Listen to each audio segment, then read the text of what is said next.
In today's video, I'm going to teach you how to create an automation workflow in GetResponse. By the end, you'll feel confident setting up a simple, reliable flow that runs on autopilot and supports your marketing goals. First, open the Automation Builder. Log into your GetResponse account, then from the main menu, go to Tools and look for Automation. In some accounts, this may appear as Marketing Automation. Click Create Workflow. This opens a clean visual canvas where you'll build your process block by block. Think of it like a storyboard for how your contacts move through your messaging. Next, choose how you want to start. You'll see two options. Start from scratch gives you full control to design the logic yourself. It's great if you already know the steps you want to map out. Use a template is the fastest path for beginners. Templates cover common scenarios like welcome emails for new signups, engagement follow-ups, and reminders for abandoned carts. You can pick a template that matches your goal and then adjust the steps, timing, and content to fit your brand and lists. Now, let's build the workflow. Begin with a trigger.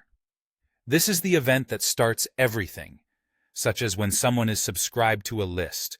On the canvas, drag the starting condition block into place, then specify the list or audience segment that should kick things off.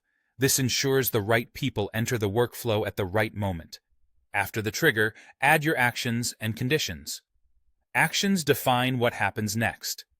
Send email delivers your message automatically. Choose an existing email or create one, and keep it relevant to why someone entered the flow.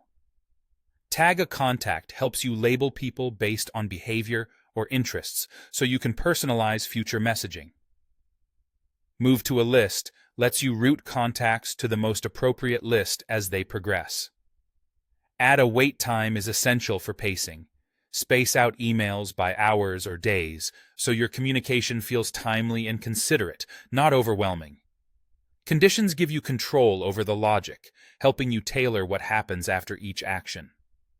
Use them to guide the path a contact takes, so each person's experience is aligned with their journey. On the canvas, connect blocks in the order you want events to occur. Keep your flow easy to read and name blocks clearly so you can understand the logic at a glance later. That's the core of creating an automation workflow in GetResponse. Open the builder, choose a starting approach, add a trigger, then layer actions and conditions to shape a smooth, thoughtful customer experience.